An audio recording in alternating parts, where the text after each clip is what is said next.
হবে। এখনো যখন রাস্তায় বের হই মানুষ জিজ্ঞেস করে যে ভাই নির্বাচন কি হবে কিনা, নির্বাচন কি হবে কিনা।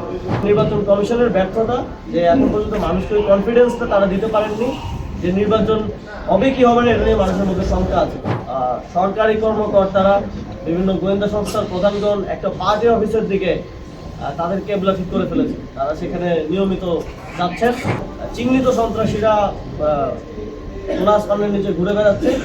তাদেরকে জেলখানার বাইরে রেখে কোনোভাবে একটা সুষ্ঠু নির্বাচন আয়োজন করা সম্ভব না। খুবই দুঃখের সাথে আমরা একটা জিনিস প্রত্যক্ষ করেছি যে বিগত কিছুদিনে সাম্প্রতিক একটি দলের চেয়ারপারসন দেশে এসেছেন। আমরা অবশ্যই তাকে আমাদের পার্টির পক্ষ থেকেও, সকলের পক্ষ থেকে ব্যক্তিগতভাবেও স্বাগত জানিয়েছি।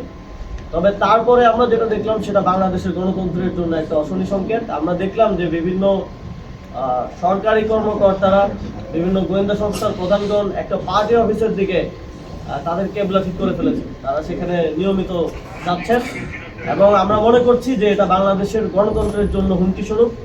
আমরা বিগত সময়ে যেই ইল প্র্যাকটিসগুলো দেখে এসেছিলাম আওয়ামী ফ্যাসিবাদের সময়, সেগুলো আবারও দেখা যাচ্ছে, সেগুলো আবারও মাথা ফেলে দিয়ে উঠছে।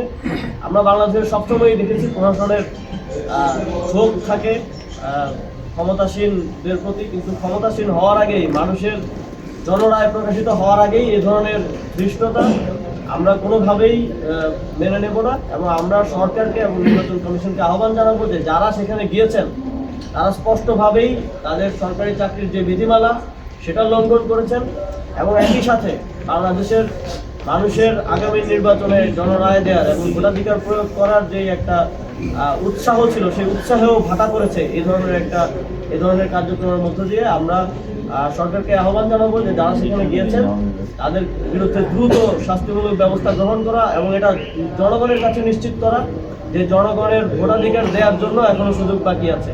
এখনো আপনাদের মধ্যেই কোনো সেটেলমেন্ট হয়ে যায় নাই, এই কনফিডেন্সটা আপনাদেরকেই আনতে হবে। এখনো যখন রাস্তায় বের হই মানুষ জিজ্ঞেস করে যে ভাই নির্বাচন কি হবে কিনা, নির্বাচন কি হবে কিনা।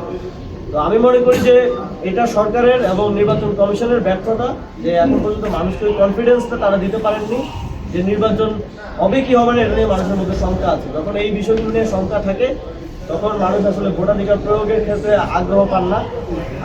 এবং আরেকটি বিষয় আমরা নির্বাচন কমিশনের দৃষ্টি আকর্ষণ করেছি, সেটা হচ্ছে আমরা দেখি যে অনেক এলাকাতেই এখনো সন্ত্রাসীরা, সশস্ত্র সন্ত্রাসীরা এবং চিহ্নিত সন্ত্রাসীরা আসমানের নিচে ঘুরে বেড়াচ্ছে।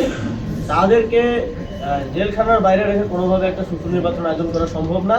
এটা আমরা আমাদের তফসিল ঘোষণার পরের দিনই দেখেছি। আমাদের সহযোদ্ধা শরীফ ওসমান বিন হাদি তিনি গুলিবিদ্ধ হয়েছেন এবং পরবর্তীতে তিনি শহীদ হয়েছেন। সন্ত্রাসীদেরকে যদি, চিহ্নিত সন্ত্রাসীদের প্রত্যেকটা থানার কাছে কিন্তু ইনফরমেশন থাকে যে ওই থানার অধীনে কোন কোন সন্ত্রাসীরা ঘুরে বেড়াচ্ছেন, যাদের কাছে অস্ত্র আছে, অবৈধ অস্ত্র আছে, যারা মাদকের কার্টেলগুলো চালান। তো ওই ইনফরমেশনগুলোকে কাজে লাগিয়ে অতি সত্বর তাদেরকে গ্রেফতার করতে হবে। সারা দেশব্যাপী গ্রেফতার অভিযানের মাধ্যমে তাদেরকে গ্রেফতার করে মানুষকে নিশ্চয়তা দিতে হবে যে মানুষ নিরাপদে, নির্বিঘ্নে, সুষ্ঠু এবং নিরপেক্ষ নির্বাচনের ভোটাধিকার প্রয়োগ করতে পারে।